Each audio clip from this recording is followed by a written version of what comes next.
Assalamualaikum warahmatullahi wabarakatuh. Halo semuanya, perkenalkan saya Melisa Dayani, mahasiswa dari Institut Agama Islam Negeri Sorong, program studi Ekonomi Syariah, Fakultas Syariah dan Dakwah. Video kali ini saya membuat sebagai tugas pengganti ujian tengah semester pada mata kuliah Aplikasi Komputer Akuntansi. Pada kesempatan kali ini, saya akan membahas salah satu software akuntansi yang banyak digunakan di dunia bisnis, yaitu Zahir Accounting. Tujuan dari video ini adalah untuk mengenalkan apa itu Zahir Accounting dan bagaimana fitur-fiturnya bekerja dalam membantu proses pencatatan pelaporan keuangan secara praktis dan profesional. Melalui video ini, saya berharap teman-teman semua dapat lebih memahami bahwa Zahir bukan hanya sekedar aplikasi, tetapi juga alat pembelajaran digital yang mendukung pemahaman akuntansi modern. Jadi, ayo kita mulai belajar hal ini dan jelajahi bersama dunia akuntansi digital dengan Zahir Accounting. Baik, di sini kita sudah membuka aplikasi Zahir Accounting-nya, teman-teman. Maka kita membuat data baru dan memasukkan data dari perusahaan kita yang akan dicatat periode akuntansinya. Seperti di sini, kami mengambil contoh dari perusahaan Sumber Rezeki, yaitu perusahaan dagang yang berdiri pada 2015 dan pencatatan periode akuntansi pada 2016 dari Januari hingga Desember. PT Sumber Rezeki ini adalah perusahaan dagang yang akan kita catat periode akuntansinya mulai dari Januari hingga Desember pada tahun 2016.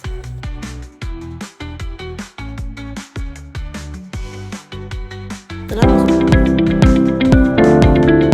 masuk pada tahap pencatatan, maka kita akan menginput saldo awal akun dari PT Sumber Rezeki ini. Neraca saldo dari aktiva dan pasiva kita masukkan dan kita perhatikan nilai sebesar sekian rupiah yang ada di bawah. Jika 0 berarti menunjukkan bahwa aktiva dan pasiva seimbang. Selanjutnya kita akan menginput saldo awal dari piutang usaha PT Sumber Rezeki dan memasukkan daftar nama pelanggan dari PT Sumber Rezeki yang memiliki piutang usaha.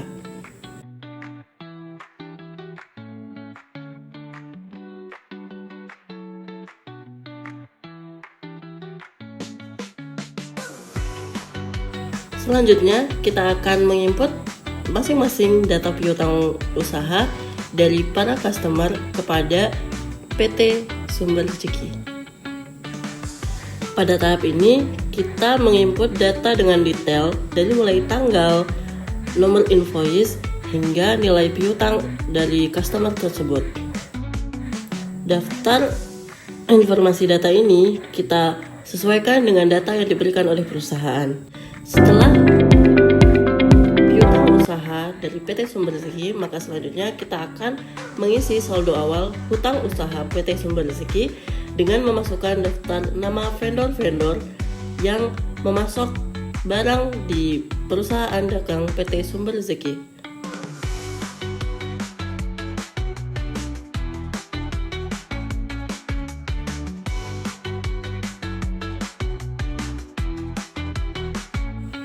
Setelah nama dari perusahaan yang menjadi vendor di perdagangan PT Sumber Rezeki ini, maka kita akan memasukkan data-data transaksi dari mulai tanggal, nomor invoice, hingga nilai hutang yang ada pada vendor tersebut. Data ini kita input sesuai informasi data yang diberikan oleh perusahaan PT Sumber Rezeki. Setelah selesai penginputan piutang dagang juga hutang dagang, maka kita akan masuk pada saldo awal persediaan barang dagang di PT Sumber Rezeki berdasarkan informasi data yang diberikan oleh perusahaan PT Sumber Rezeki. Di sini ada nomor kode saldo barang yang dimana satuan pengukurannya adalah unit. Nah, di sini kita akan mengubah kode satuan menjadi unit dengan keterangan 1 pieces sama dengan 1 unit. Setelah itu, kita masuk kepada penginputan saldo awal persediaan barang dagang dengan memasukkan kode barang, deskripsi barang, dan kelompok barang sesuai dengan data yang diberikan oleh PT Sumber Rezeki.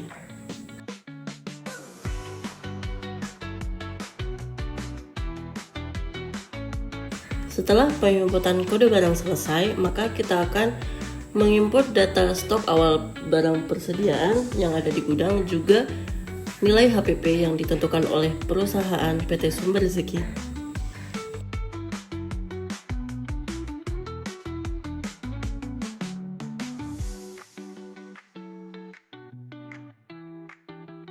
Setelah penginputan saldo awal akun, maka kita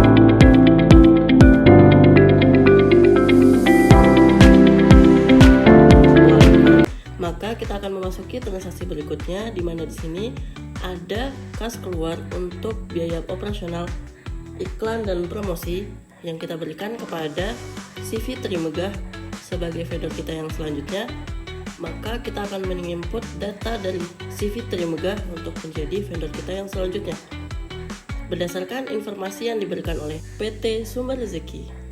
Di sini penginputan data kita lakukan dengan detail dari detail transaksi yang diberikan oleh PT Sumber Rezeki atas transaksi pemasangan biaya operasional promosi dan iklan yang disuplai oleh CV Trimegah. Maka di sini transaksi ini akan masuk pada akun beban promosi dan iklan. Nah, kita masuk pada daftar akun dan memilih beban iklan dan promosi. Setelah itu kita input nilai dari beban promosi dan iklan.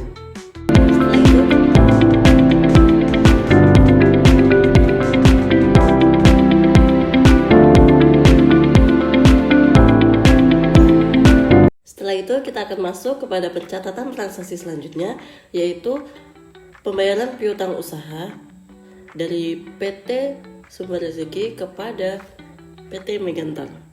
Di sini pencatatan transaksi kami lakukan berdasarkan data dari transaksi yang diberikan oleh PT Sumber Rezeki untuk melakukan pembayaran piutang usaha yang diterima dari PT Megantara kepada PT Sumber Rezeki. Di sini kita tetapkan tanggal yang ada pada tanggal transaksi hingga jumlah yang dibayar dari PT Megantara kepada PT Sumber Rezeki. Di sini nomor invoice kami input dari transaksi sebelumnya dan kami rekam ulang untuk transaksi pembayaran piutang usaha.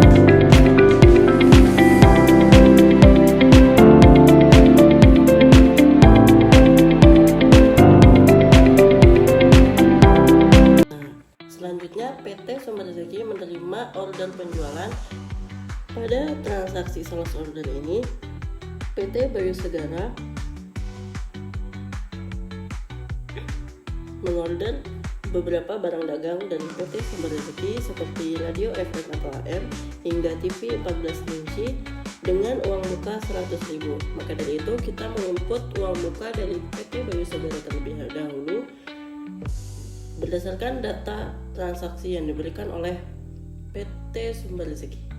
Berdasarkan transaksi, PT Bayu Segara menerima term pembayaran dengan 2/10 N/30. Selanjutnya,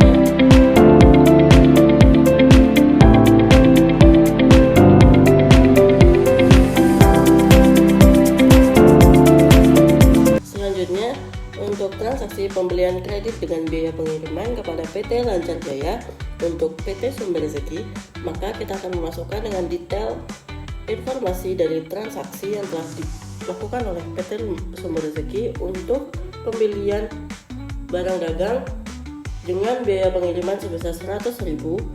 Kita masukkan dengan detail yang sudah tertulis harga serta diskon untuk pembelian beberapa barang dagang tersebut.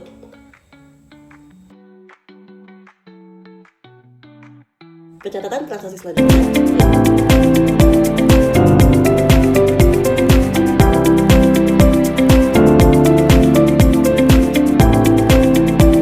Transaksi selanjutnya yaitu kebersihan dan keamanan. Maka kita akan masuk pada modul kas dan bank kas keluar, yang dimana daftar nama penerima kas tersebut adalah personal atau ketua lingkungan di situ ditulis. Maka detail yang kita masukkan adalah ketua lingkungan kategori others. Untuk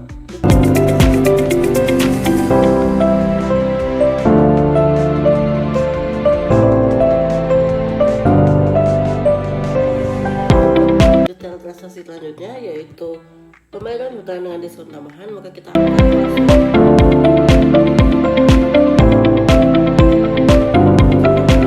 akan masuk ke modul pembelian dengan pembayaran hutang kepada Civilium Jaya, dan kita memasukkan data transaksi yang telah diberikan PT Sumber Rezeki untuk pencatatan pada zahir accounting kali ini.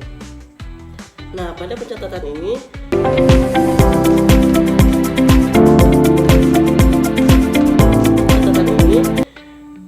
kita akan masuk pada invoice penjualan untuk penjualan tunai pada UD Rahayu tanggal 20 Januari 2016. Setelah masuk pada modul penjualan, invoice penjualan, kita memasukkan daftar nama atau daftar customer kita, yaitu UD Rahayu, untuk pencatatan transaksi tunai yang dilakukan UD Rahayu membeli barang dagang pada PT Sumber Rezeki.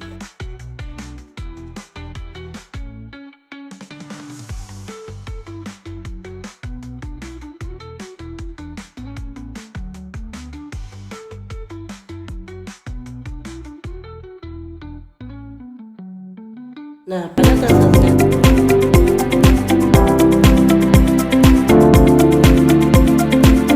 pada transaksi kali ini ada transaksi pembayaran hutang dengan giro mundur dari PT Sinar Elektro.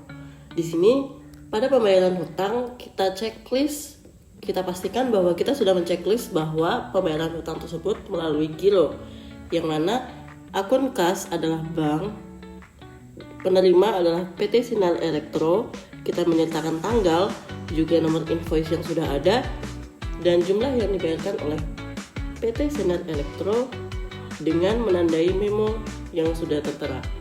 Setelah itu kita rekam dan kita menginput juga informasi transaksi giro, nomor giro hingga jumlah jatuh temponya. Setelah tanggal penginputan transaksi giro sudah diinput dan sudah jatuh tempo, maka kita akan masuk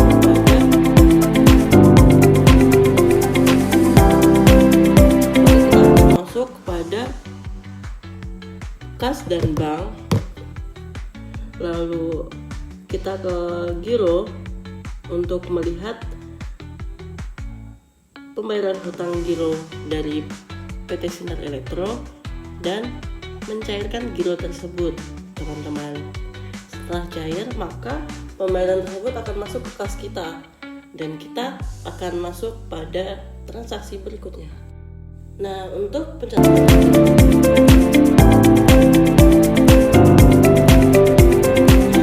pencatatan aktivitas keuangan kali ini adalah transfer kas ke bank. Maka dari itu kita masuk ke modul kas dan bank, transfer kas, untuk mentransfer dari kas, kita ubah menjadi dari kas ke bank. Setelah menetapkan, menginput data berdasarkan transaksi yang diberikan oleh PT Sumber Rezeki, di mana tanggal yang ditetapkan juga nilai yang ditransfer kepada bank, maka kita akan merekam transaksi yang telah kita catat ini.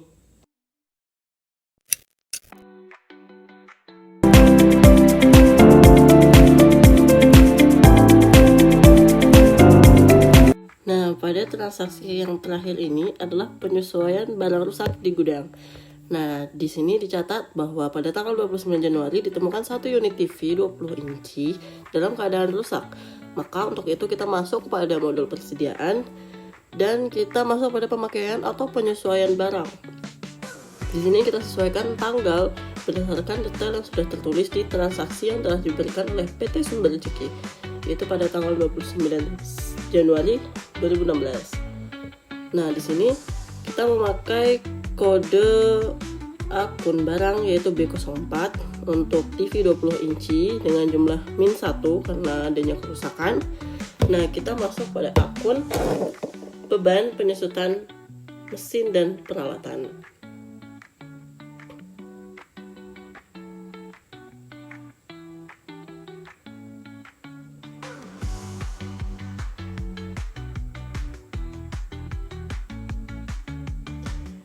sini beban penyusutan akumulasi penyusutan mesin dan peralatan, maka kita klik OK.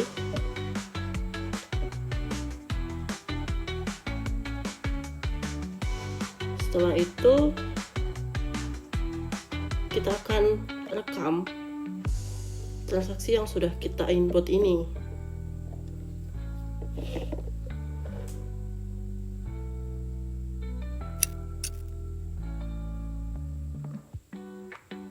Setelah itu, untuk menyesuaikan pencatatan periode akuntansi dari PT Sumber Rezeki ini, kita akan mengeceknya di laporan, di modul laporan untuk mengecek arus kas dari periode Januari hingga Desember 2016.